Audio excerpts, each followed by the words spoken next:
Oh, really? Oh, no, it doesn't because we've already started it. Yes. Yes. Before. See? Welcome. About 20 minutes ago. Thanks for tuning into the live SiftPop. We will figure all this out eventually, right? Like this will happen. It's not as bad as last week. When we finished last week we didn't even do a live show. Well, that's true. That's true. Last week's was really bad. It didn't even exist. 2 weeks ago, though, we pushed people to the link, and then it was immediate like the audio was really loud. Wow. So almost that loud, probably. This week Phil must have worked some magic because whenever I listened on YouTube, it seemed fine. Well, what I did was I set, you know how you can edit the start point? I just changed the start point to the start of the show. So eventually that disappeared, which I'll eventually do on this one too, because we were live and we didn't even know it there for a little bit. They saw me pick my nose and scratch my butt. Yeah, saw everything. Just being human. And I didn't even know. Welcome to the live SiftPop. We're going to get right into the episode. And what we'll do is we'll do this episode, then we'll do a new live stream for the spoilers, just so people tuning in know when they click it that it is spoiler talk that we're doing. So once we're done with this one, you'll have to find the new one if you want to watch live. Or actually, if you're watching this recorded, you'll have to find the new one as well. Works both ways, actually. And then we're going to do our member post show for our Patreon members and chat some more X-Men stuff after we're done recording. So that's kind of how it's going to work. And Phil is the producer extraordinaire. He's like gone all out for this. Like, this is amazing. Like, he's got his laptop hooked into the TV. He's going to be showing like images and clips and sounds, and he's going to produce it's like a whole show, Andrew. It's like we actually have a YouTube show. Yeah, again. Imagine that. Yeah. All right. Just give me the cue, Phil. Whenever I'm supposed to go live from a bunker, you just let me know. Live from a bunker in the heart of the Ozarks, a podcast that will make up our own mind if X marks the flop. It's SiftPop. You're trying to figure that one out, Andrew. A little bit. Welcome to SiftPop, streaming live most weekends, or available to download later in your podcast feed. Unless, of course, you're a patron. Patrons get perks. Patrons get those perks. Woo! I'm your host, Aaron Dicer. He's my quirky and qualified co-host, Andrew Ormsby. Ahoy! And each week we'll chat about movies, television, whatever else from the pop culture universe is on our minds. And this week on our minds, pretty much Dark Phoenix. Yeah. We didn't do Secret Life of Pets 2. Like, that came out, didn't it? Yeah, it's really fast. Maybe we'll talk about this before we get into the actual review and stuff. Secret Life of Pets 2 is going to be my biggest mistake in the Summer Sum game, because the first one made what, $400 million, and I'm like, well, it's at least going to do, $250, right? Like, and I don't know that it's going to. Like, it doesn't look like it's even going to beat Dark Phoenix this weekend, and Dark Phoenix isn't doing great this weekend, so yep. I was proud that I didn't put Dark Phoenix on my list. I saw that one coming, but man, I sure did think Secret Life of Pets was going to make some money. All that money's going to Godzilla. No, Andrew, it is not. If you I haven't gone a couple times lately, so I'll get it back up. Oh, that's true. Andrew is trying to single-handedly make sure Godzilla tops the list. Yeah, it's really fascinating right now. If you actually go to the website, which you can just go to siftpop.com and then click on where it says Summer Sum Game, there's some cool graphs and stuff that automatically update at the bottom now, and you can compare any of the movies in the top 10 against each other, like week by week, and see how they're like battling each other. And right now, Godzilla, Pikachu, and John Wick 3 all basically have the same line. Like, they're all the same graph over the first few days. I think John Wick 3 will pass Pikachu. It's like 3 million behind right now. But you can tell from the graph it's just a little bit above where Pikachu is.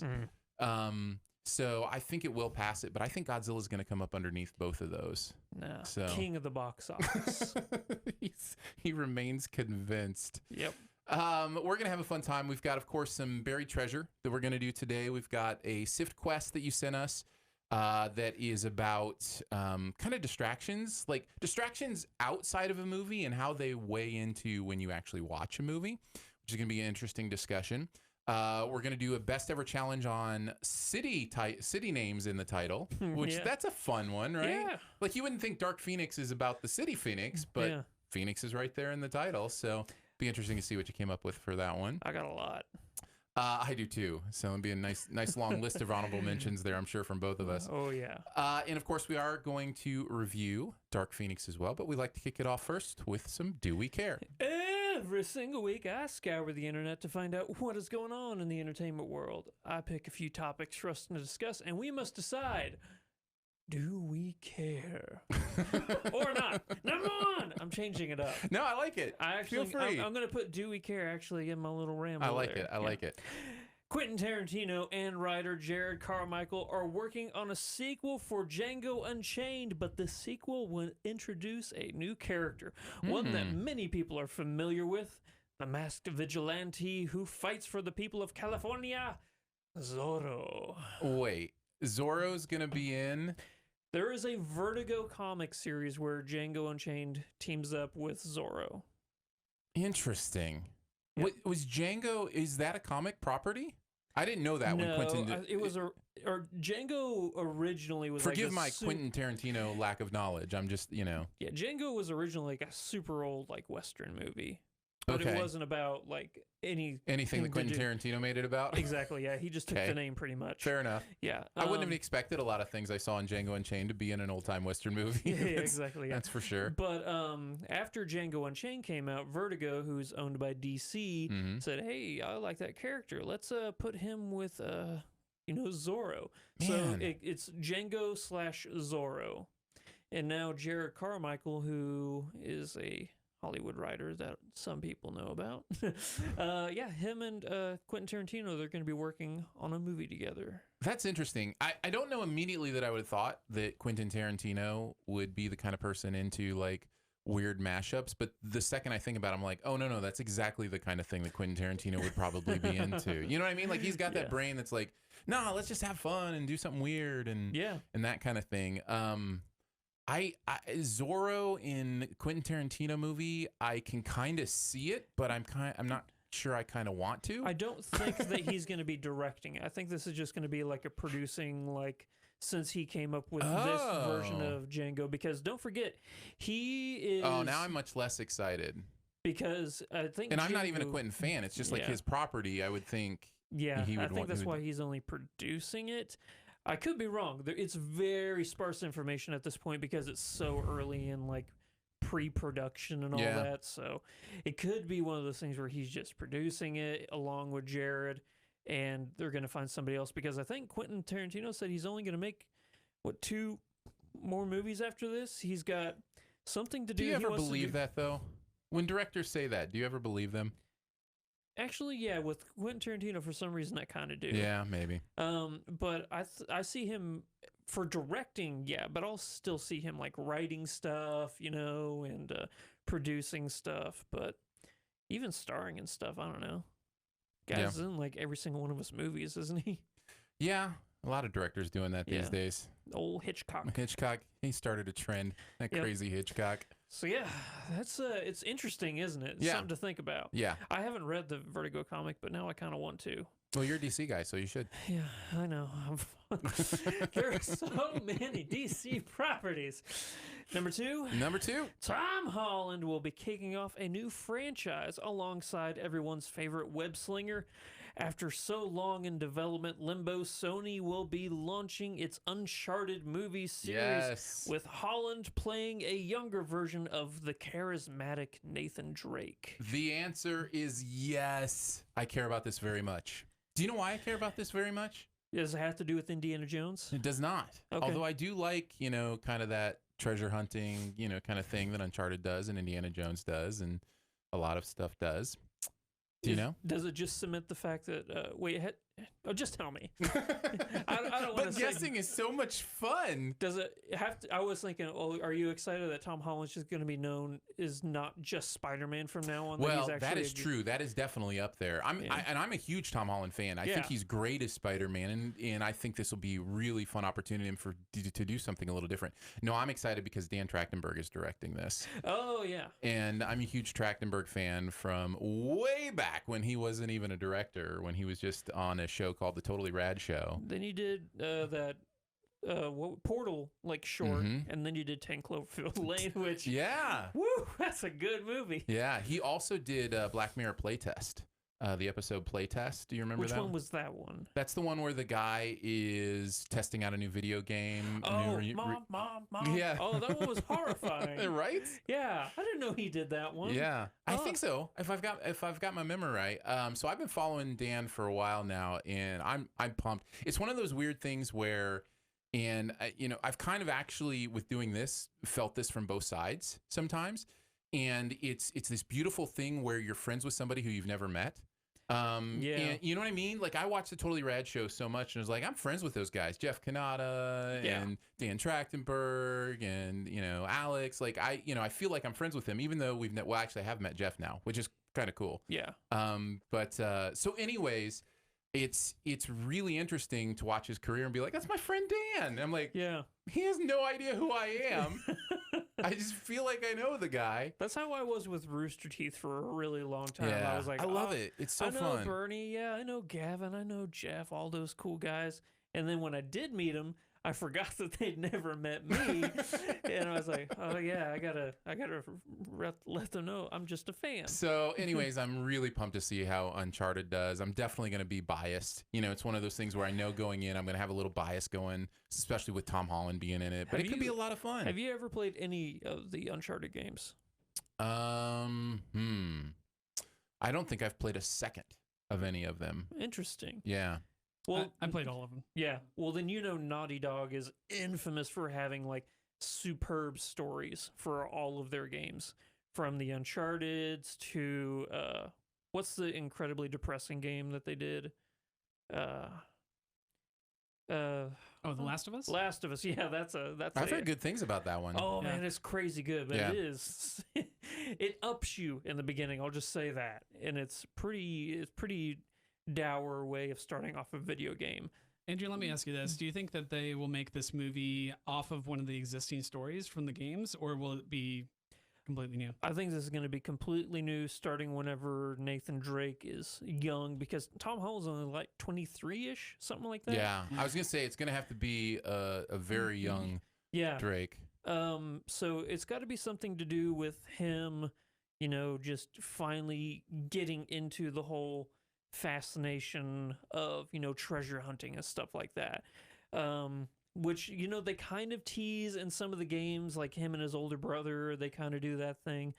But I actually think that this is going to be its own thing, have nothing to do. What I'm curious about is who's going to be playing Sully, or did either of you see the Nathan Fillion Uncharted? Yes. Pretty great, isn't it? Yeah, it was on YouTube. Yeah, he's so fun. I think he knows that technically he's out of Hollywood's mindset for those kind of roles anymore. But he's perfect. But he's gonna be having fun with him anyway, because again, we've seen him in Firefly be the perfect,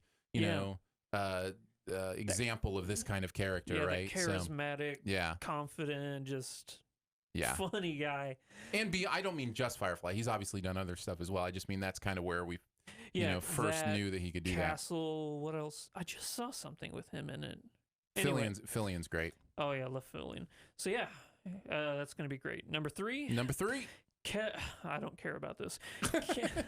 He answers the question before he even asks it. Kevin Hart will produce and most likely star in a remake of Scrooged. Do you care in a bad way? Yeah. You're like, universe, why are you doing this to me? Exactly, yeah. It's Paramount, I think, did the first one. Yep, there it is. Well, Paramount. But, this is an audio podcast, Andrew. Just because there are a few people watching live, always remember this is an audio podcast. I'm going to do that every single week. I know you will. I know you will. Yeah. But, why remake a good movie? ask Hollywood that every week, man. I know. Like, it's But half of what they're doing, if not more. I think that Bill Murray could pull off a Scrooge because he had that sarcastic, persona to him, but I don't see Kevin Hart as a Scrooge. I don't know. Well, Kevin Hart and Bill Murray definitely have a different sensibility, but they do kind of both have that comedic sarcasm thing going on. Yeah. You know what I mean? I think when Kevin Hart's good, he's really good. I think whenever I just think of Kevin Hart, I'm like, man, you're too likable to be a Scrooged. That is true. Bill Murray isn't the same. I mean, he's a likable enough guy. Yeah, but he has an edge to his character that is definitely, even when he's being, Bob and What About Bob? There's an annoyance and an edge to him. Yeah. That's a little bit different, even though he's likable, right? Exactly. So yeah, I can see that. I can see maybe your problem. I mean, again, with most of this stuff, it's always wait and see for me. And I've seen Kevin Hart be hilarious enough that who knows? I think with a lot of things, you get a good writer, you get a good story, and you tell Scrooge in an interesting new way. And well, Charles Dickens is known for giving us pretty good stories. He's a pretty good writer. Listen, he's a pretty good writer. How many versions of the Scrooge story have we seen in movies? At least Muppet half a Christmas dozen, Carol's right? the best. I do love Muppet Christmas Carol. I'm not even joking when I say I that. understand It's that. my favorite. The Jim Carrey one is surprisingly dark. I thought you were going to say surprisingly good, and I was going to be very happy because I actually like that movie more than most people do. But I mean, it's just the story, but it's creepy. I saw it and I was like, oh, kids aren't going to be able to enjoy this. It's horrifying. Yeah. But yeah, so yeah, if it can live up to the Bill Murray Scrooge, then just like you said, you got to keep your fingers crossed. Right. But you know what?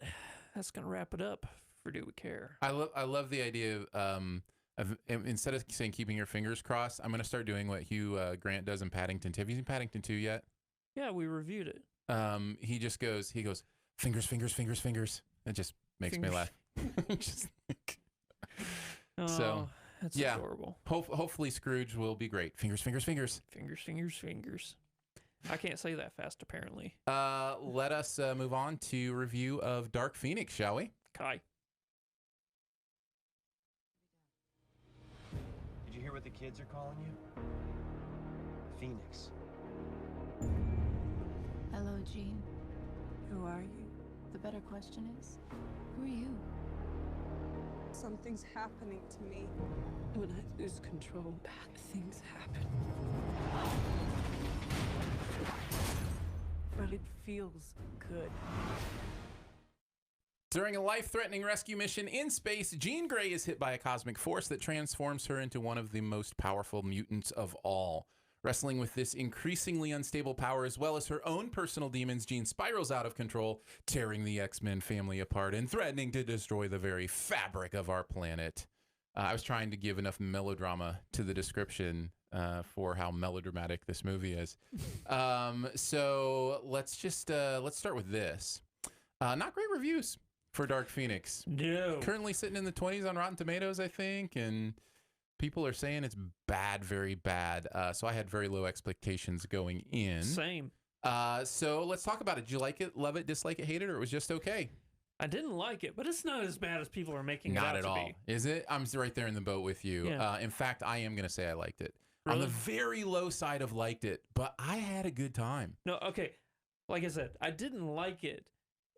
Close to okay. Yeah. Close to okay. But people are saying like it's the worst X-Men movie of all time, and I'm like, have you not seen Origins or Last Stand? Or I could name a few X-Men movies that are worse than this. Do you think part of it is the disappointment in that it's the final one in kind of this series? And so there's almost, people aren't comparing it to Origins or Last Stand, right? They're comparing it to First Class and Days of Future Past and Apocalypse. And I don't know. So there's this kind of thing where I wonder if part of it is like, oh man, this is how we're going to finish. Apocalypse is worse than this one. Oh, I agree. No, I totally agree. Yeah. And I actually liked Apocalypse more than most people, but I think I didn't like Apocalypse at all. I actually hate that movie. Let me say this. I'm going to just start here with talking about why I enjoyed this movie. I think I'm just an X-Men fan, man. And I think I say this every time I go to an X-Men movie. You could make, this is kind of the Godzilla thing from last week, right? It's kind of like you could make you made a bad X-Men movie. You made a movie that's not a great movie in a lot of ways. And I still had a good time because I am so on board with this universe. I said from the very beginning, the property of the X-Men is possibly the most powerful franchise property, could be, in all of Hollywood. And I think it's right up there, could be, I should say, right up there with Star Wars, in other properties like that. Because it's so vast, because you can do so much with it, because it has such a nostalgic place in so many people's childhoods. Even if you didn't read the comics, it's possible you watched the cartoon, great X-Men cartoon growing up. So you've got all of those things, right, that add to this. And then you've got a series of, I mean, how many movies is this? Oh, gosh. I'd have to look it up. Maybe 11, 12, maybe producer something. Phil can give us the exact number at some point. But but there's all these movies leading up to this.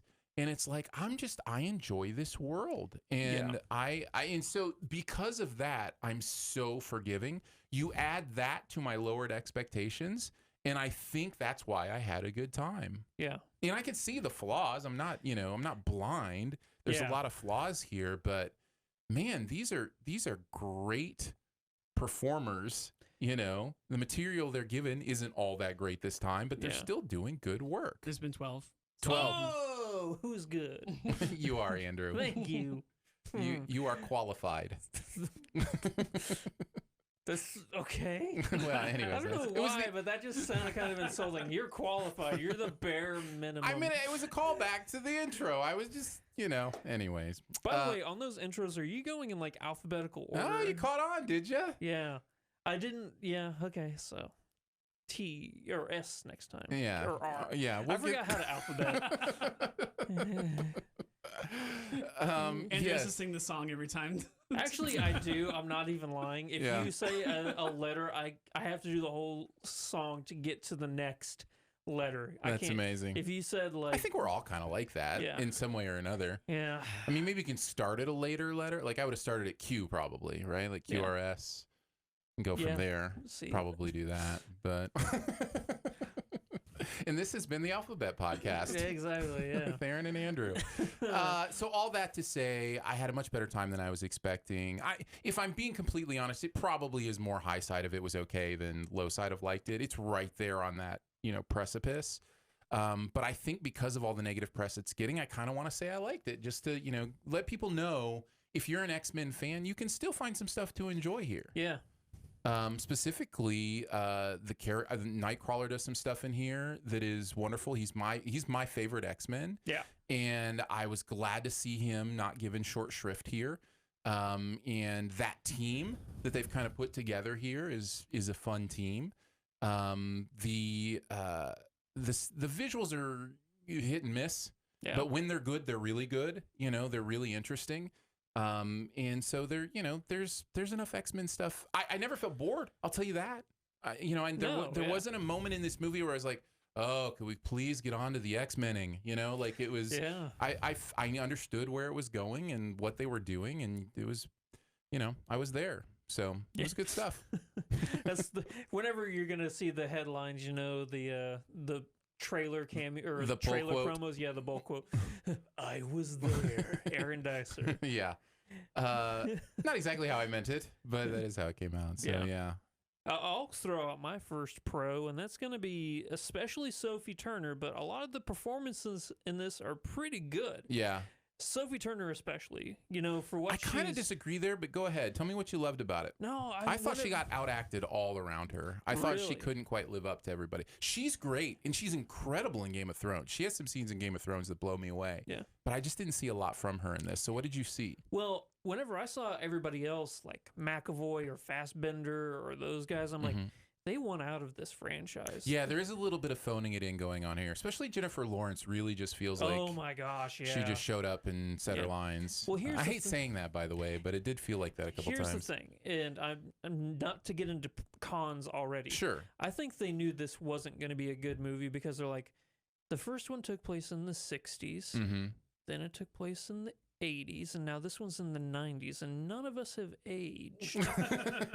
We're all the same age. Well, that's the true mutant power nobody's talking about. Well, except that Magneto is 6 years. Yeah, from, they're from 6 years away from being Sir Ian McKellen and Right. Patrick Stewart. Right. Michael Fassbender does not look 6 years away No. from being McKellen. No, not at all. Yeah.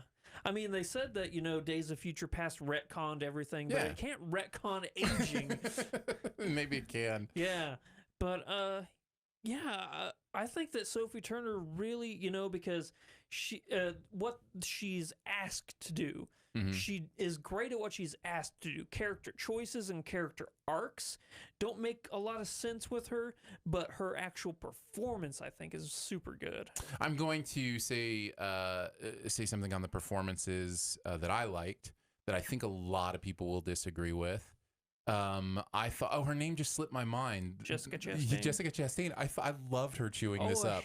I know. And I get it. I kind of did hate the character, but I kind of loved what she was doing in that I don't know that I've ever seen her just kind of be like chew the scenery evil like that. And it was psychotic in a way I don't think I've ever seen her be, that I was like, oh, that's a different tool in your toolbox. Her and her cronies, I guess I'll call them, Yeah. are the most underdeveloped, nonsensical, completely. what is going on Completely. thing.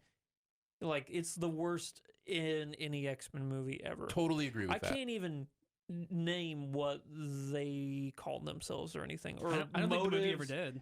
Yeah, motives changed throughout this movie. Like, they wanted to do something, then they changed it to this and this and this. I'm like, okay, so I don't know who the villain is. Is it going to be them? Is it going to be Well, we don't know anything Jean about. Grey? Is it? Yeah. Which, by the way, in Apocalypse, she had the Phoenix power. So why is it all of a sudden that she is given the power in this movie? Yeah. Because remember, at the end of Apocalypse, she kills him with Phoenix. Uh-huh. Yeah, I just did my Najee Richardson. But that was confusing to me too. And honestly, like, I felt like the aliens were needed at the beginning of the movie just to kind of explain some stuff, and at the very end, but were almost not even required for most of the film. Yeah. I was. You might need to edit that out. I almost said some spoiler stuff a little bit ago.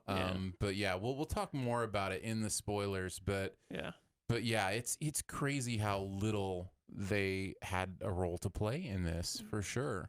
I mean, they could have had a good role. Just give me a fleshed out backstory, like, let me know who, why, what, where. Those are questions I need answered. Yeah.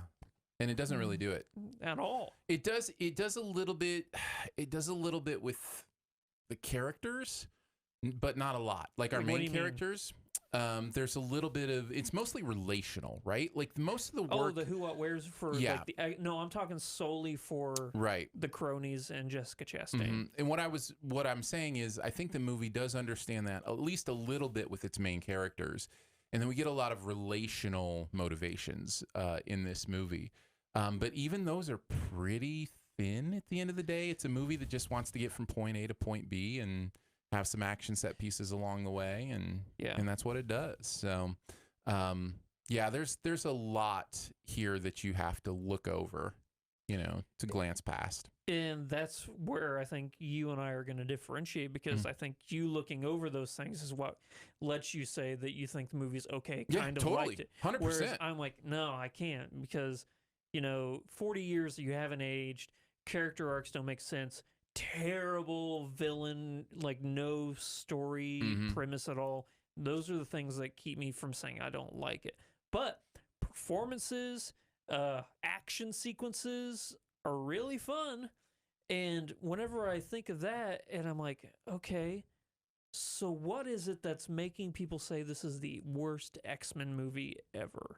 I think it may just be, not sticking the landing, that kind of thing that happens. But yeah, I really enjoyed the set pieces in this. The use of the different X-Men's powers, which is always a big thing for me in X-Men movie, is how creatively are you using their mutant abilities. I think this movie did that really well. That's my favorite thing about this movie is that it continues to creatively think about how these powers could be used. Yeah, there's a sequence that takes place like on a street, Mm-hmm. and I'm like, oh yeah, you're utilizing so much stuff. You're not just Magneto, Right, yeah. Or Cyclops. Yeah. Cyclops. You're like, oh, that's pretty. I would have never thought of that. I but- love that. I love that from an X-Men movie specifically. That is my favorite part about Dark Phoenix is this movie I think does that really well. That's what keeps me engaged. That's what keeps me having fun even when other stuff isn't clicking is, this person's power combined with this person's power could do this unique thing that's kind of cool and all that kind of stuff. So I really enjoy that. There is a little bit of yada yadaing. There's a lot of yada yada. Well, I mean, even the powers, like especially the Phoenix stuff, she does some things without really any explanation of what's going on other than, look, omnipotence, Yeah. So that was a little bothersome to me, but otherwise the power stuff worked for me. Can I just say this before we move into more negatives if we have them? Sure. I wonder how confusing this is for casual observers of movies. What I mean by that is my wife, who is a casual observer of movies, she's not like us and watching every detail and, into it kind of thing. Yeah. But she does love movies and she likes the X-Men movies. And, she's very intelligent. It's not like she's not smart, but she went to this movie going, wait a second, didn't we already see her turn into Dark Phoenix and I don't even mean in Apocalypse. She meant in Last Stand. The Last Stand. And she was like, I don't understand. Like she was having a hard time, understanding how the Days of Future Past stuff worked in, like all that kind of stuff. Have they complicated the timeline in the stream so much that for the casual observer, it's kind of hard to understand what's going on? Even if you kind of, follow, it can get confusing. Yeah. Fox has like butchered with this whole timeline thing. Mm-hmm. Once they implemented Days of Future Past time travel, which I loved, by the way. I actually really like them trying to do that. Yeah. Because I love seeing all of them together, like, the two Magnetos and the two Xaviers. In Days of Future Past, it worked. Right. But everything after that, it just fell short. Like nothing, like they didn't care about like, just we're going to get through this. Marvel's going to buy us. We'll just throw out, try to do a quick cash grab, before, everything goes under.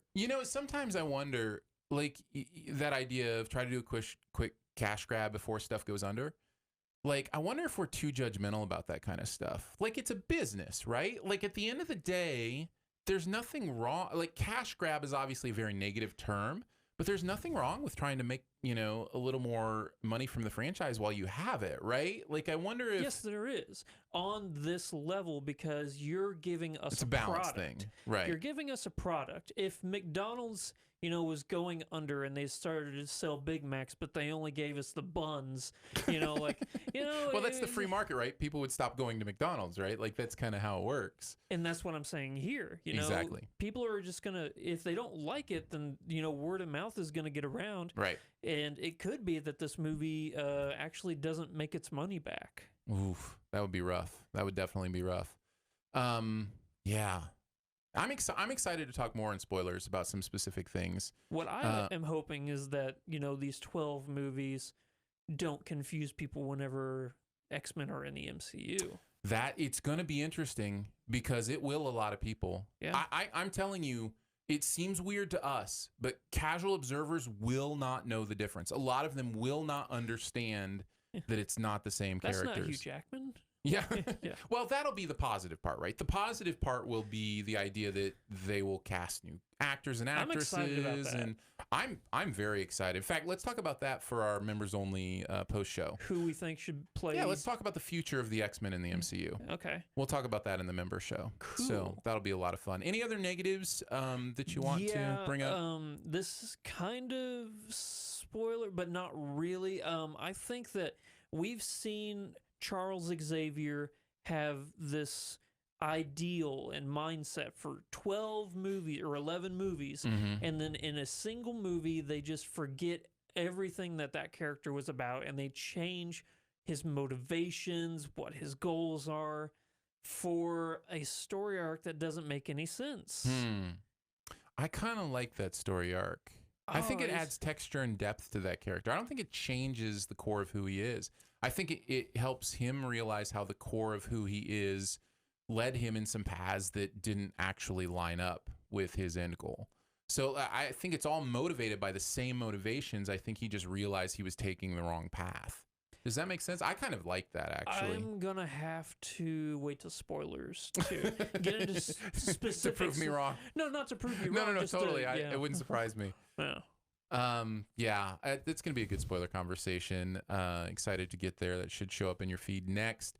Any final thoughts? Anyone last thing? I don't know if I'd recommend it, but I do want people to know it's not as bad as everybody's barking and hollering that it's the worst movie ever made, you know. Well, and honestly, that was mostly seems to have been critics, like the people who saw it early, right? Once people started seeing it, I did see a lot of people popping up on Twitter and basically saying the same thing. This movie isn't that bad. Oh. It's not an Oscar contender, but it's not that bad.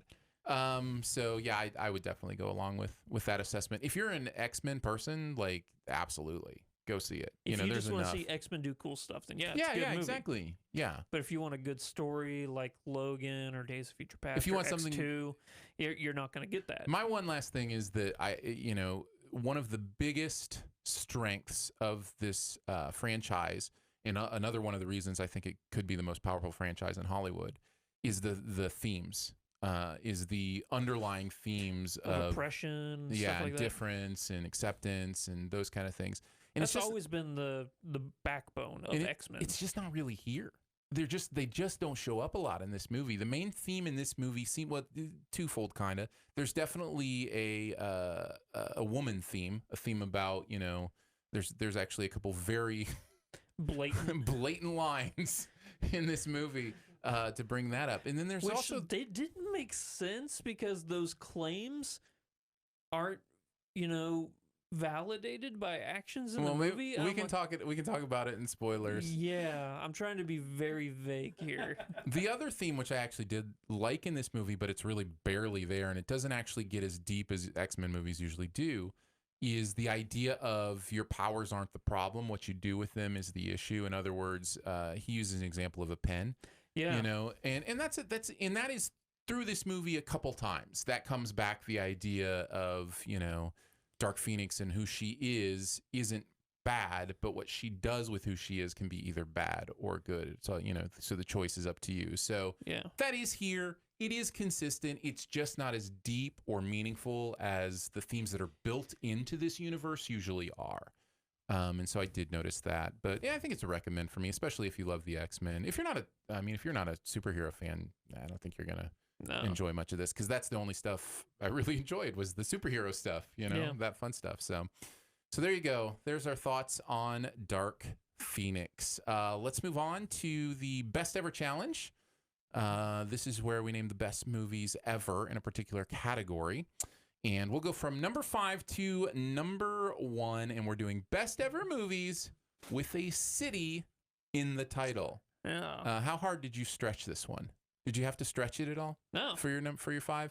I think I have one in my top 5 that you might consider a stretch. Maybe not. We'll see. And then I'm guessing 40 honorable mentions. 1, 2, 3, 4, 5, 6.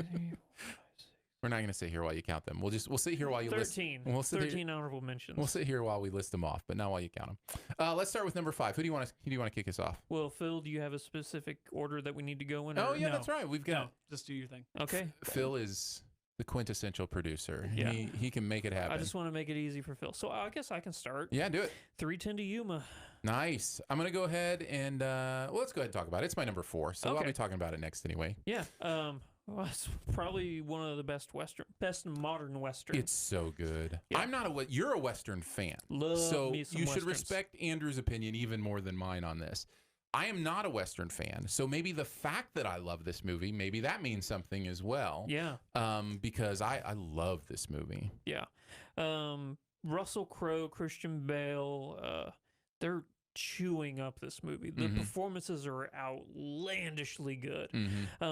Because I'd never seen Russell Crowe be that kind of an evil before. Yeah. Like he's suave and charismatic, but then he has some scenes where he's the devil. And just that kind of range, I guess I could say, on the backbone of an amazing story. You know, it's simple. Get the bad guy to jail. Yeah. Before the other bad guys get to you. It's simple, and that's what I like, because that is quintessential to Westerns. Simple story, great performances. The story can be simple, but the execution has to be good. Right. You look at like The Good, the Bad, and the Ugly, what I consider not only the best Western, but the best movie of all time. It's simple. 3 guys want treasure. They have to work together to get the treasure. Yeah. But then you add the elements of the Civil War, that they hate each other, that each of them knows a secret, so they can't kill each other. Yeah. It's everything that makes, you know, that you wish other movies could look at and learn from. And 3:10 to Yuma honors that at the same time of just being a good movie. You think of it as a locomotive, right? Since we're in 3:10 to Yuma, right? So the idea here that movies sometimes get wrong, but this movie definitely gets right, and I love it when movies get this right. There has to be an underlying track that is pointing the way from, you know, the beginning to the end, that is just moving. Like that is the underlying foundational motivation of the movie. This has to happen. Then you add the periphery stuff, right? You add different relationship motivations, different things that can happen. But underneath it all, if you've got a really strong, simple, understandable, so the audience always knows if they're not involved in this thing that you throw in or this thing that you throw in, but they're involved in, oh, they got to get him there. Like the whole time, that keeps you, that holds you. And it's kind of that trump card that a lot of movies don't think of, is just to have that A to Z complete, powerful, you know, run the train on the tracks motivation. So, yeah, 3:10 to Yuma is one of the best examples of that. And Ben Foster in this movie is so good. This might be, besides Hell or High Water, his best performance. Yeah. Yeah, so good. I'm down with that assessment. So what's your number 5? My number 5 is the Grand Budapest Hotel. Yeah, good one. Honorable mention. I am high. You know, I have to stop saying this because it's just not true anymore. But up until Moonrise Kingdom, I would always say I'm not really a Wes Anderson fan, but man, did I love this movie. But since then, I've really dug the stuff that he's put out. He's evolved as a director. The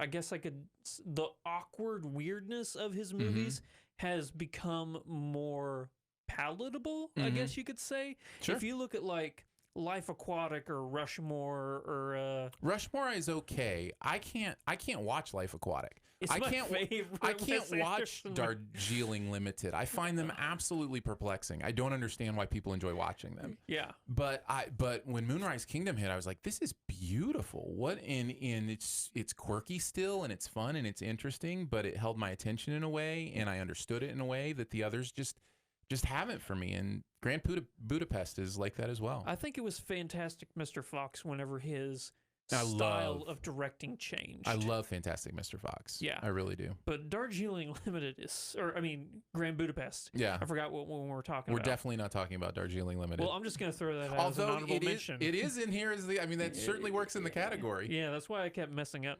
But performances from Ray Fiennes, you know, take your hand off my lobby boy. Oh, it's so good. Yeah. Yeah, there's a lot of fun in this movie. So that's my number 5. So your number 4 was 3:10. 3:10 to Yuma. So my number 4, L.A. Confidential. It's a good choice. If there's a good crime, it's in my honorable mentions. Cop movie, it's this one. I mean, look at this cast here. You got Kim Basinger. Audio podcast, Andrew. Audio podcast. I mean, look at this. Would you look at this poster? Guy Pearce, Russell Crowe. I mean, it is Kevin an incredible Spacey. cast. Performances all around, and I love it whenever a good cop drama has a fascinating story behind it and a good twist. This one has both. Not to give too much away. Oh yeah, Danny DeVito is kind of in this too a little bit. I just keep thinking of so many amazing people that are in this movie. Sure. It's one of those movies where even if no matter how old it is, I don't want to give it away. You know, Seven's like that, or Fight Club, or I'm trying to think of other movies where Usual Suspects is another great example where you don't want to, you just gotta say, oh, you haven't seen it? Go see that movie. Memento. Oh, yeah, you don't know anything about it? I'm not going to say a word. Just go see the movie. Right. The Prestige, you know, those kind of movies. And I think LA Confidential falls right in that category. I think you're absolutely right. Yep. On to our number threes. Yeah. This is where I have Fargo. At Honorable number mention, my first honorable mention. I, unlike Wes Anderson, have always been a Coen Brothers fan. They live on the side of quirk that I have always found interesting and fun. And Fargo is really one of theirs. It's not my favorite Coen Brothers. Well, yeah, Hudsucker Proxy is probably my favorite, which is a weird one for most people. But Not No Country? no, I like Hudsucker better than No Country. Wow. Okay. They're both in my top 100, but I think I have Hudsucker higher. Anyways, this isn't about those movies. This is about Fargo, and I think it says sure, yeah. I think it says something about the fact that it's not even necessarily top tier Coens for me. It's like high mid tier, but it's still number 3 on my list because they're just that good. I was about to say a top tier Coen Brothers movie it has the potential to be a top tier movie of all time. Right, that's what I'm saying. Yeah. So I love the performances here. I love everything about it. It's good stuff. Yeah. Super good. You might trump me with my number 3. Probably. In Bruges. No, Okay. I just had it in my honorable mentions. Really? That's how much I love these 5 movies. Yeah. Wow, interesting. Yeah, I'm almost sure it's number 6. Almost positive it's number 6. Yeah. But go for it. What a fun, offensive movie. I mean, if you are anybody that's offended by anything, don't worry. This movie is going to cover Well, it. have we got a movie for you? But Colin Farrell, best performance. Brendan Gleeson, best performance. Ray Fiennes. Ray Fiennes again. No, I don't know because, yeah, Ray Fiennes is just popping up in all of these city movies. I'm just now realizing. He is so evil, but he's a funny evil. Oh, just it's how hilarious. over the top angry this guy is.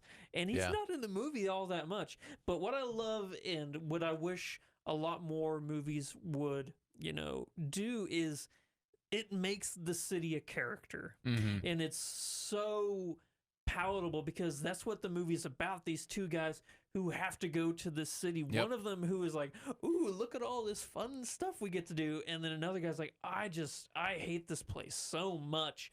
And then there's, this twist assassin. They're all assassins and they got to go around this quaint little happy Belgian town.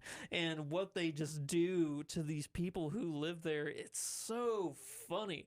Is this the funniest Colin Farrell's ever been? Has he ever been funnier in anything than this? No, this is it. He is so funny in this. Maybe Seven Psychopaths, but I would still give the edge to In Bruges. He's actually both Martin McDonagh movies. Yeah. Yeah. Yes, they are. This is the only Martin McDonagh movie that I've enjoyed. Really? Yeah. I didn't even like the one that almost won the Oscar. Or Three did it win? Billboards? Did 3 Billboards win? I know it didn't win. McDormand did. Yeah. Yeah. She did. Yeah, I didn't really dig 3 Billboards I love that much. 3 Billboards, Yeah. and I love Seven Psychopaths, and I love In Bruges. That's the order of my loves. Love, love, love. Good to know. Yeah. Good to know. So, yeah, you had an honorable mention. That's interesting. But Yeah. you said it would have been 6. I think so. There's one that would have been battling it, and we can get to that when we get to the honorable mentions. Okay. Because there are a lot in this category. There are.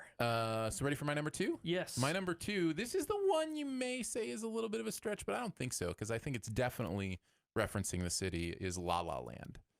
No, I'm going to count it. Yeah, because it's Well, L.A. La La Land is a, what would you call it? A nickname for L.A. Well, and it also is L.A. in the title. Yeah, that's so- why they call it La La Land. Exactly. Yeah. That's how that all works. No, that's a good pick. Good. That is my number 2. I've spoken many times about how much I love this movie. It is one of my favorite movies of all time. It has not diminished in time for me. I think Damien Chazelle has done something absolutely incredible here. And it's a movie I could watch at any point. It's just one of those anytime movies for me. Like, I'll throw it in and just have a great time singing the songs, listening to the soundtrack, watching the performances, watching the incredible camera work. Phenomenal stuff. So La La Land is my number 2. Yeah, I mean, It's so good that it won Best Picture, but For it a didn't. second. For a second, yeah. Yes, it was Best Picture of 2017 for about 30 seconds. 30 seconds, yeah. And I don't even like Moonlight. So my number 2 then? Yeah. Munich. Yeah, that's the one that In Bruges would have been battling with for number 6. Yeah. Heartbreaking movie. Yeah. Steven Spielberg. True story. I think the fact that it's a true story is really what, just is so terrifying, is the fact that it's almost hard to believe that this happened. No, I'm not talking about, the revenge and wait, who's that? I don't know. That may be the wrong movie. No, it's the same like poster, but that's like Tupac or something. It's a audio podcast, Andrew. It's an audio. Look at this. It's an audio. Who is this? An audio podcast. I grabbed the first poster I could find. Yeah. Is that not the right one? No. It's the right one. It's just not the right guy. Oh. It's supposed to be Eric Bana, but that's... Look at this. Look, are you looking at this? Look at this. It's crazy. Our audio listeners are like, what's going on? Yeah. Well, it looks like Tupac put in a Munich poster. Well, there you go. It may not be Tupac. I got like a light flare red on there for me, but audio podcast, Andrew. Audio podcast. No, it's not an audio podcast anymore. We have branched out. It is a It is an audio podcast that you can watch live. Yeah. Yeah. Or later on YouTube. And that's right. Yeah. So what I'm doing, Aaron, is I am forcing people to get into... I'm trying to get... No, I get it. SiftPop. People love being forced to do stuff. They absolutely... That's their favorite thing. That's an audience's favorite thing is being forced to do something. I'm just encouraging people to go to YouTube. Yeah. But anyhow, so Munich. Tupac is super upset about the Munich Olympics and what happened with the Israeli athletes being murdered. So he gets James Bond and some other people to go and fight. Actually, did you get that? I did catch that, yeah. Okay. For those of you who don't know, Daniel Craig, it's one of his first movies. Yes. But anyway, yeah, it's fascinating. It's heartbreaking, because everybody knew about the traumatic events of the Munich massacres. But what a lot of people didn't know is this Mossad secret revenge plot that goes on and how they got guys to seek out revenge and to take out these terrorists who really, besides Eric Bana's character, really weren't military, assassin people. One was a toy maker, one was just a salesman, and they got these guys to clean house all over the world. It's a fascinating movie, and it's easily Tupac's best performance. Yeah, there we go. There's the right picture. Look at this. Isn't this crazy? If you want to see what happened, you got to go to YouTube, people. You got to watch the video. I'm fighting a losing battle. I apologize to all of our audience that's listening audio-wise. All right, we're on to our number ones, right? Yeah. I don't think it should be any surprise. My number one is Roma. Again, another movie I have talked lots and lots about how much I love and all the reasons why. In fact, it's one of my favorite Aaron loses his mind moments when we did the first podcast on Roma. And I basically went on a 10-minute soliloquy about how the meaning in the universe all stems from Alfonso Cuarón's Roma. So I don't need to rehash all that other than to say it is one of my favorite movies and a beautiful experience for me every time I watch it. It's interesting because while I do love that movie, it's a one and done watch for me. Yeah, no, and I get that. I actually really understand that for a lot of people. Yeah. So my number one tell me. Number 8 movie of all time for me. Ooh. Gangs of New York. Yeah, I wondered. It's in my honorable mentions. I mean, you got Daniel Day-Lewis being his almost most Daniel Day-Lewis. Besides There Will Be Blood, this is his best performance as Bill the Butcher. Mm-hmm. And then you have him alongside Leo and what's her face, Cameron Diaz. Man, it's a long Scorsese movie, but the fact that I can watch this movie multiple times, sit down for 3 hours and watch it and be immersed and just so captivated for 3 hours from this movie from beginning to end. Again, it makes the city a character, you know, and if well, and the way it portrays early New York is so compelling. I'm a sucker for period pieces anyway, so. Well, especially because it does it in such a way that feels so authentic, and it feels like you really understand what it would have been like to have been on that island, to be in Manhattan. Yeah. Awful. During that time. So awful. But yeah, the 5 points during the Civil War, because a lot of Civil War movies take place, you know, on the battlefield. This is a Civil War movie that shows what it was like in the big cities, like what the people in New York or what possibly the people in like Chicago could have been going through during this time. And it's fascinating because I'd never seen that done in that way before. And it's a violent movie. If you've ever seen a Scorsese movie, you know the type of movie you're getting into. Yeah, for sure. Definitely. Performances are stellar. Does it hurt your heart to know I've only seen it once? No, because it just gives you the opportunity to see it that many more times. Because I don't know, man. Of all the movies I want to see a second time, it's not high up on the list. I mean, I really, like how you are with Roma. Yeah, I get that because it's an undertaking to sit down and watch this movie. Yeah, you've got to commit to wanting to sit through it, but if you do, then the payoff is so good. Yeah, I might. Who knows? Maybe someday I'll watch it again. Yeah.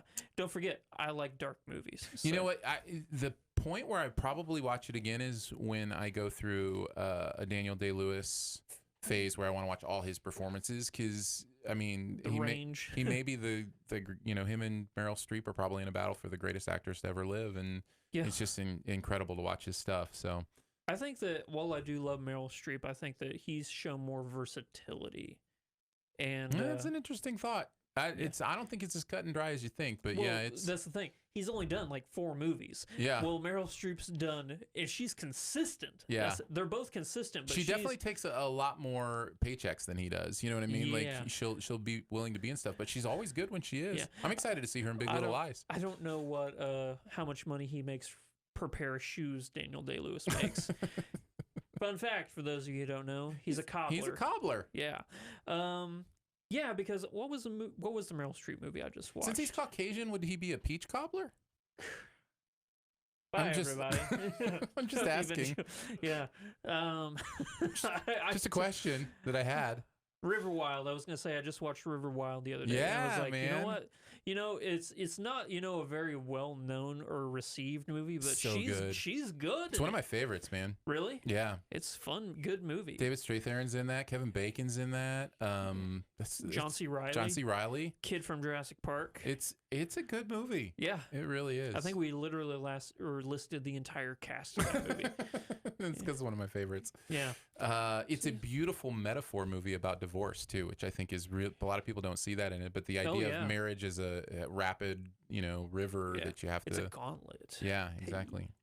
Honorable mentions. Yeah. How do we want to do this? Do we want to just run through them? Yeah, back and forth real quick. Sure. I'll have to like mark them off my list if you say them, but we can do that. Tombstone. Okay. Another great Western. Mark that off my list. Philadelphia, I think, has to be mentioned. Yeah, mark it off mine. Dallas Buyers Club. Has to be mentioned. Yep. Sleepless in Seattle, I think, has to be mentioned. Yep, good one. Fear, Loathing in Las Vegas. You gotta like a certain type of movie to appreciate that movie, but the performances are really good. Nashville. Haven't seen it. Basically, it should be like the poster child for this category. Yeah, really. The name of the movie is just Nashville. Escape from New York. Yep. Mr. Smith Goes to Washington. What's that? Haven't you seen Mr. Smith Goes to Washington? I've never heard of it. It's a classic. That is a classic, is it? man. Yeah. Okay. Little Jimmy Stewart. Oh, Jimmy Stewart. Yeah. Well, he's a good guy, that Jimmy Stewart. Letters from Iwo Jima. Ooh. Talladega Nights. Yeah, that's a good call. Rumble in the Bronx. Nice. Yeah. Beverly Hills Cop. No, I thought you were going to say Beverly Hills Ninja. No, I'm not going to say Beverly Hills. We try to keep it at least up to a certain level. We're not just naming everything in the category. No, yeah. Beverly Hills Cop's pretty good. I love Eddie Murphy. Yeah. Straight Outta Compton. Yeah, I had that one as well. Okay. Selma. Yeah, good one. Chinatown. Uh-huh. Casablanca. Hate that movie. I really do. I think it's one of the most overrated movies ever. Really? I really do. It's not that bad. Yeah. I already said Darjeeling Limited. Mm-hmm. 13 Hours, Secret Soldiers of Benghazi. Good choice. I like that movie. I think it's fine. I can get why people don't like it because, you know, it's a Michael Bay movie. But it's a good Michael Bay movie. It's a good Michael Bay movie. They do exist. Yeah, The Rock and that. That about covers it. Yeah. Manchester by the Sea. Oh, I forgot about that one. Yeah, it's a good call. And it's not even about that Manchester. You know, most people think of like the European, right. you know, Manchester. But nope, it's American Manchester. Muppets Take Manhattan. Good. Detroit. Did you like Detroit? Never actually. I got Detroit. I almost watched Detroit. Never like pulled the trigger on it, and that's a pun. And then these are my 3 clever picks. You ready? Clever picks. These are my clever picks. Okay. Bull Durham. Yeah. Ready for the next one? Yeah. I now that I know what this list is going to be like, yeah. Charlotte's Web. Oh my goodness. And finally, Independence Day. Wow. Thank you. Really Thank you. stretched that Independence Day one. Appreciate it. Yeah. Thank you. That's what I do. So there you Actually, go. I would have given you a lot of credit for Charlotte's Web if you would have led off with that one. I'm Yeah. like, oh, that's clever, but Then I ruined it. Yeah, kind of ruined I it there with apologize for that. Independence Day. Well, there you go. Those are the honorable mentions, and that is our best ever movies with city names in the title. If you've got other clever ones or otherwise that you want to make sure gets mentioned, feel free to hit us up in the chat or to hit us up via email. We would appreciate feedback at siftpop.com. Before we head on to the Sift Quest, just a huge thank you to our SiftPop members. We love you very much. There is a member show that happens in addition to every episode of SiftPop that just our members get to hear in their own dedicated podcast feed. So if you are a SiftPop member, starts $3 a month. You can hear us chat. I think we're going to chat a little more about what the MCU might do with the X-Men in our member show. So go to patreon.com/SiftPop to check that out. And there's other fun perks there as well. We do a monthly hangout. In fact, Monday we're doing the monthly hangout where you can ask me questions directly. So that'll be a lot of fun. And we appreciate you. Thank you so much for supporting it. Literally is why we are able to do this. And so we appreciate you. Again, that's patreon.com/SiftPop. All right, on to the Sift Quest. And we're going to take a question here about distractions in movies, or I guess around movies, right? Yeah. Like it's like distraction. Here, I'll read the question for you. With the influx of Disney remakes this summer in Dumbo, Aladdin, and The Lion King, I still can't believe they're doing 3 in 1 year. That just seems like a bad decision. But anyways, moving on. How much do you consider quote unquote outside factors when watching, discussing, and rating a movie? By outside factors, I mean anything from knowing in the back of your mind that there is another movie very similar to this and probably better than the one you're currently watching, or even social cultural issues surrounding the film. Recent examples include Green Book's treatment of racism or Bohemian Rhapsody's director coming under controversy. Essentially, what I'm asking is, where is the line between just watching something as a self-contained film and judging a film based on elements that might not necessarily be related to the filmmaking itself? We love these kind of questions on SiftPop. This is a super good one. Because it allows for open discussion about something that's maybe a little bit deeper than just who's the best actor for this role, you know, that kind of stuff. So thank you so much for sending in the question. Andrew, what are some of your thoughts? Actually, I have like different answers for like all these different categories. Well, feel free to break it down. Let's just chat about. Whenever it comes to like a director coming under like the Bryan Singer thing is like Sure. what they're talking about. That stuff doesn't bother me because I'm not. So that stuff doesn't impact you at all. No, because I'm not thinking in the back of my mind whenever I'm watching a movie like, man, Bryan Singer made this. Can you believe Bryan Singer did this or that? You know, I totally forget. It doesn't bother me. Isn't there? I mean, is there a point at which it would? You know, whatever it would be. Well, let's just. I mean, this is about the biggest example I can think of is Michael Jackson, right? Yeah. With the latest documentary going even more into detail that it looks like some, very bad things happened on some people's watches with him and kids. can you still enjoy Thriller? You know, like that's the idea. Cosby is another big example, right? Yeah. You know, the idea that this man was abusing women for years. Yeah. You can say that because he's convicted of it. He's in prison for it. Can you go back and listen to Why Is There Air, you know, his comedy album, and laugh? Is it possible? Kind of.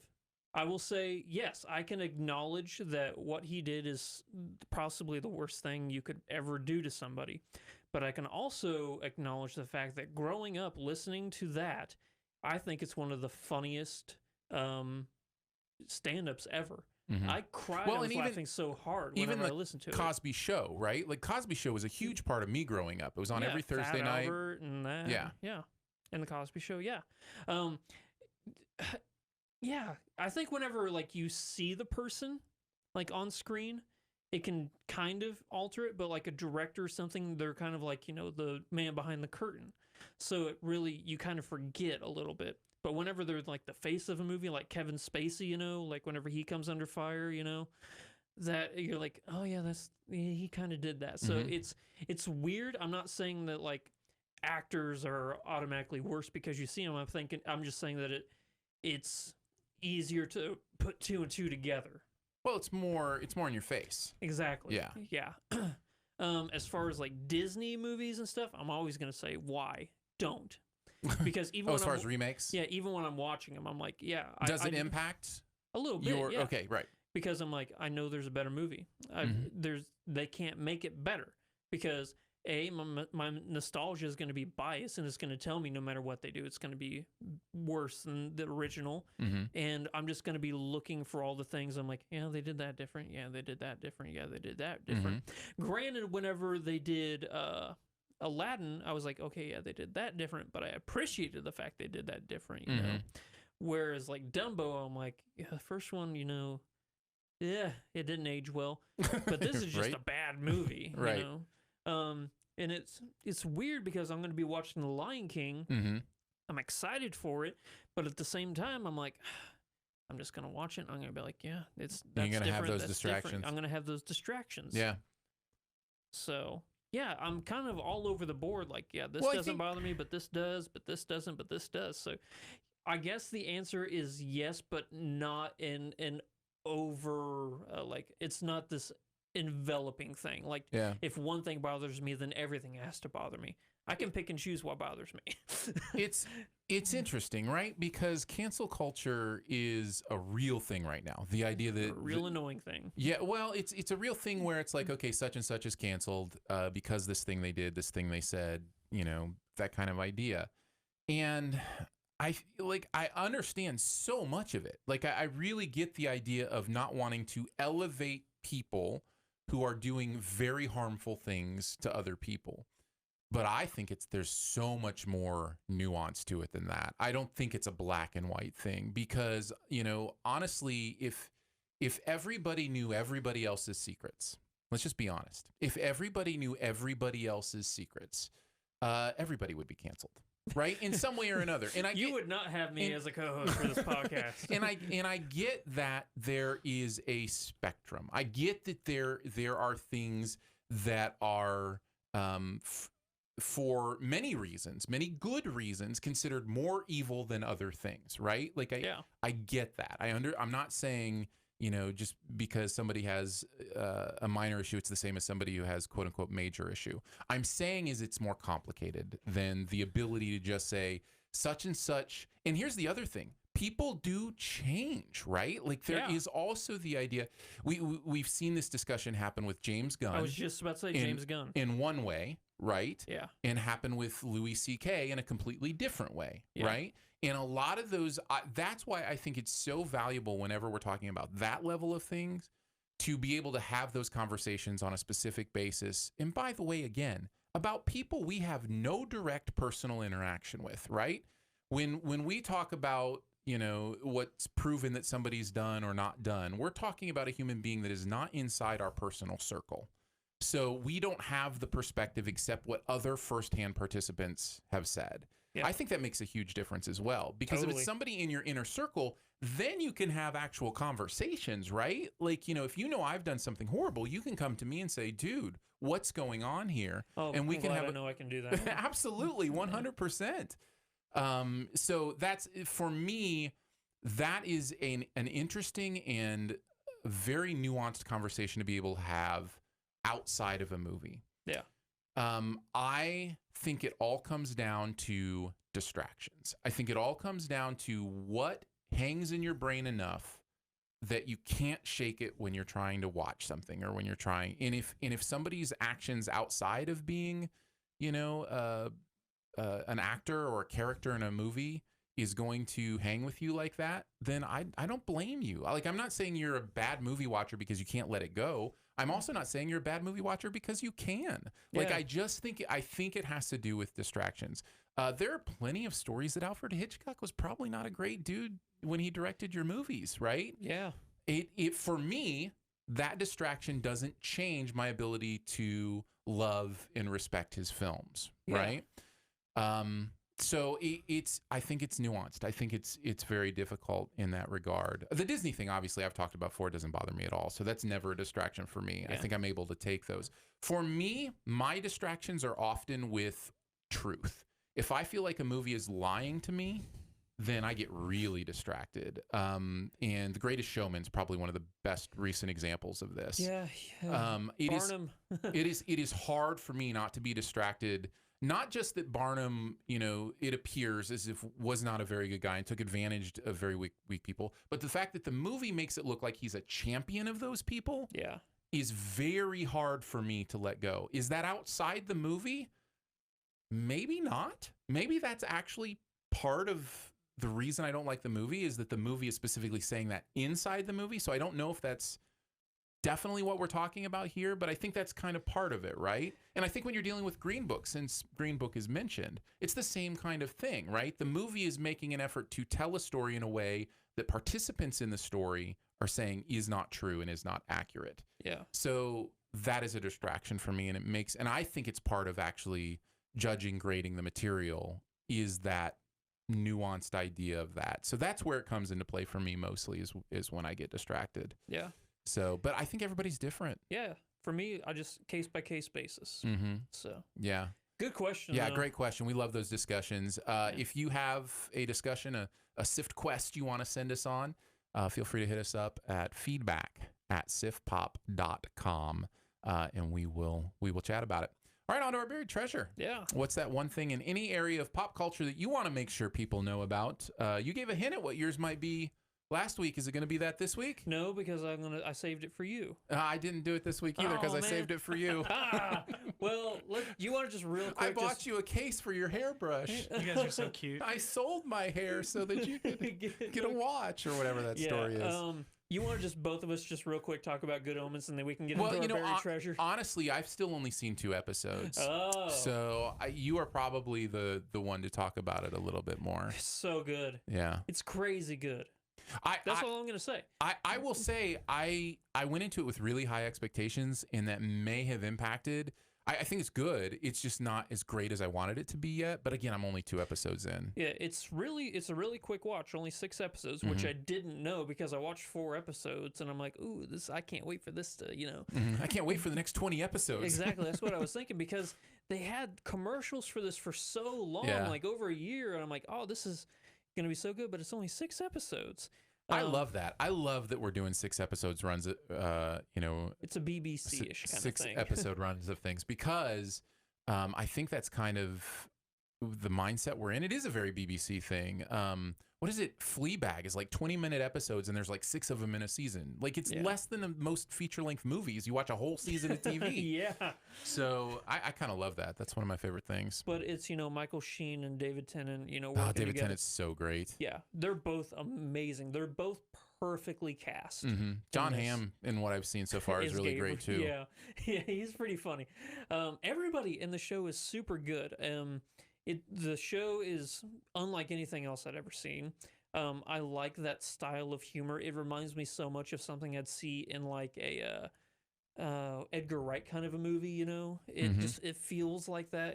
These two goofy buddies, you know, and I love that. Maybe that's why I'm connecting to it so much.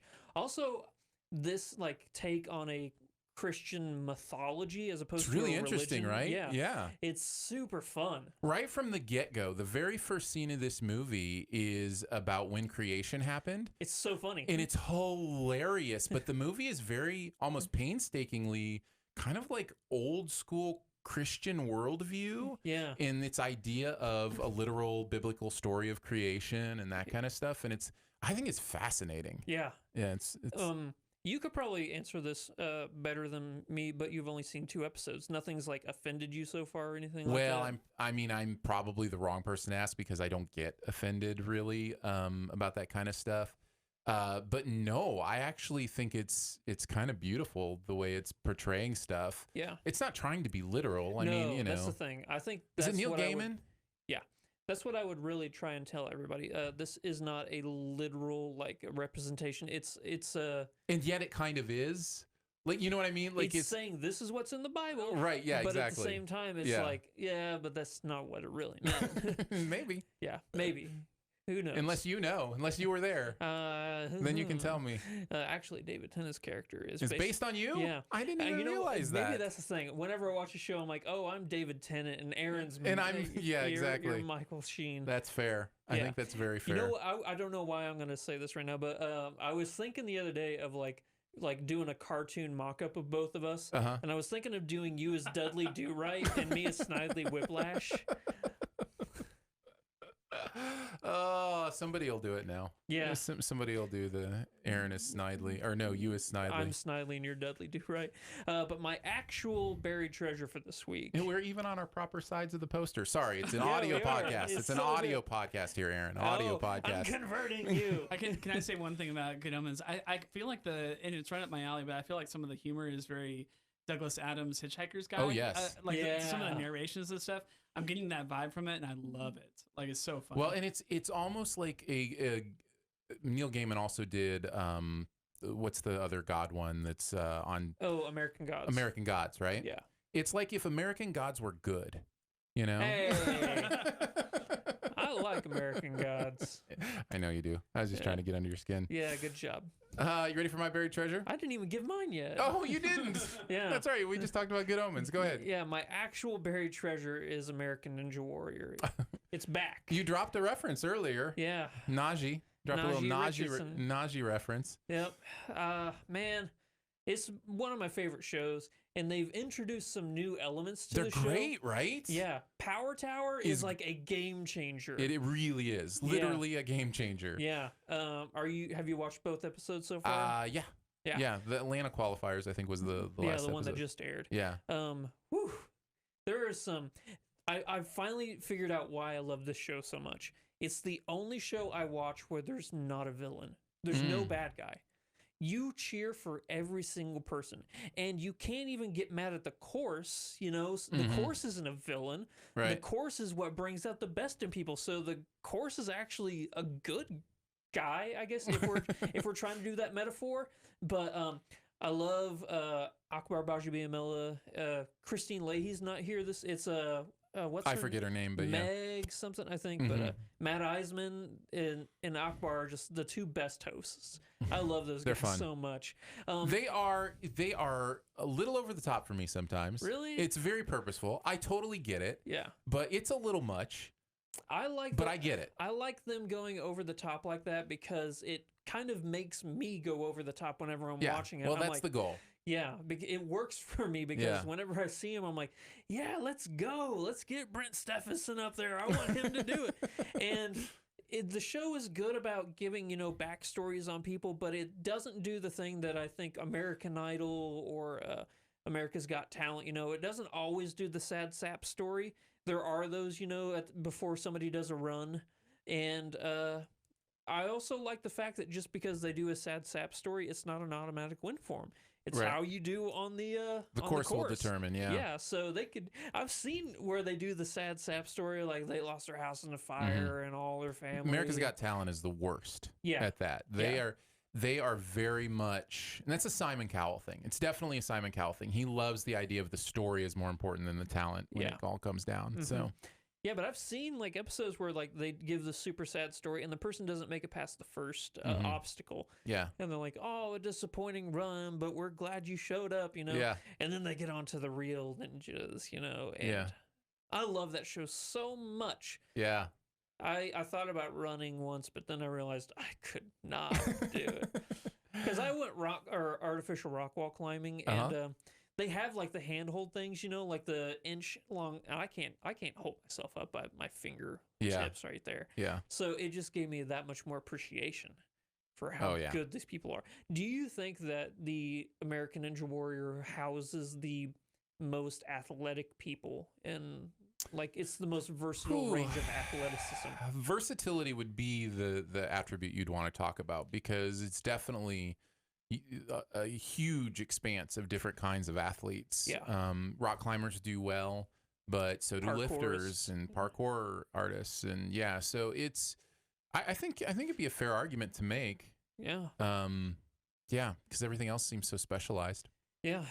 Nice. So that's my. I love Ninja Ninja Warrior. Summer is reality television time for me, man. Like it's just like I'm probably watching 7 different reality shows because all my competition shows that I love come out during the summer. Oh, Survivor kicked up again or something? Well, no. But I guess not all of them. I guess I do like Survivor. You don't like Survivor. No, I love Survivor. You love Survivor. Yeah. But Amazing Race kicked up. So You Think You Can Dance kicked up. America's Got Talent. American Ninja Warrior. Let's see. I'm sure I'm missing a few, but yeah. Summer I watch a lot of reality TV. Nice. And I love it, and I'm not ashamed. So deal with it. Good for you, Aaron. All right. Own your truth. My buried treasure is not a reality TV show. My buried treasure is, well, in some ways, unfortunately, a bit of a reality TV show. Black Mirror is my buried treasure. Oh, yeah. I've only watched the first episode. 3 new episodes. So you watch Striking Vipers? Yeah. Okay, so 3 new episodes. I will just say this, specifically the second episode, Smithereens. I like all 3. If I rank them in order, Smithereens would be number 1, Striking Vipers would be number 2, and the Miley Cyrus one, which I think it's names. It's like Jack, Ashley, and something or whatever, would be number 3. Smithereens would be in my top 5 Black Mirror episodes ever. Really? If this were a movie, it would be my second favorite movie of the year. Wow. And it is an hour and 10 minutes long. It's not far from, all 3 of them, in fact, are 70 minutes long. Yeah. So, these are movies at this point. Andrew Scott, who you may know as Moriarty. From the BBC Sherlock, and more recently in Fleabag as the hot priest, I think is what people call him in Fleabag. Hot priest. What a character descriptor. Andrew Scott this is the best performance I've seen all year, film, television, all of it. Wow. He blew. It's him the entire time, pretty much 70 minutes straight, just blowing my mind. So this is Black Mirror. It's like Jordan Peele, did the Twilight Zone, and it was kind of like a little bit. You know what it reminded me of? Do you ever see the SNL sketch where they're like kids putting on a high school drama production and every production ends with like a really ham-fisted moral point or whatever? And it's like the last line of the skit is, "And now you've got AIDS," or something like that, That's kind of what Twilight Zone reminded of me this year, was just very ham-fisted, browbeating kind of stuff. And then Black Mirror comes out. I'm just like, oh yeah, this is how you do an anthology series. Yeah. And it's, I don't know when they'll have a bad season, but it hasn't happened yet for me. And I love that it's basically three movies just released on Netflix. Yeah. So it's good stuff. I really did like Striking Vipers. Yeah. No, it's great, isn't it? Yeah, it's super good. Love Anthony Mackie. But it's just been one of those things I had to pick which one I had time to watch, and I'm just going to go chronological order. But now I'm super stoked to watch Smithereens. And the Miley one isn't bad, but it's more like probably lower tier Black Mirror, which again is a great thing when it's Black Mirror. And Black Mirror can even be on its own like chart. Like a decent Black Mirror episode could be a stellar episode compared to some other television you're watching. Mm-hmm. Yeah. Yeah. It kind of looks like Collateral a little bit. It's not. I'm not going to tell you anything else about it. But it's not Collateral. No, it's not. That's not Tom Cruise in the back. No, I'm not going to talk any more about the image because it's an audio podcast, Andrew. No, it's not anymore. It is an audio podcast. We've evolved. Whatever it is, we did it. We're a tasteful podcast. We did a podcast, Andrew. It happened. And whether or not you joined for just the audio or maybe you're watching the video on YouTube. Forcing people to watch this video. You know what? Honestly, go subscribe on YouTube. You know, I mean, my goal will always be to keep Andrew in check so that you can enjoy this just in your ears. But if you want to tickle your eyeballs as well, we can do that at YouTube. So it's just SiftPop, youtube.com/SiftPop. You can go sub and check out the live shows or watch them afterwards because they'll be up there afterwards as well. So, But we did it, man. Yeah. We talked about movies and stuff. Yeah, that's kind of what we do here. It was good times. Thanks so much for joining us today for SiftPop. It is part of the Studio DNA Podcast Network. You can find out more about other shows on the network at studiodna.media or by searching Studio DNA in your podcast player. Huge thanks to Andrew for hanging out again. Thank you, buddy. You can find him at Flick Freaks all over the social medias. You can find me at Aaron Dicer, and you can also, of course, follow at SiftPop. Much love and gratitude to our members for giving monthly to make SiftPop a real thing. Support starts $3 a month. You get access to every bonus episode in your own podcast feed, as well as some other fun perks, including a monthly video hangout. Also, your support is directly helping SiftPop do some cool new stuff in 2019, including adding some live video to what is an audio podcast.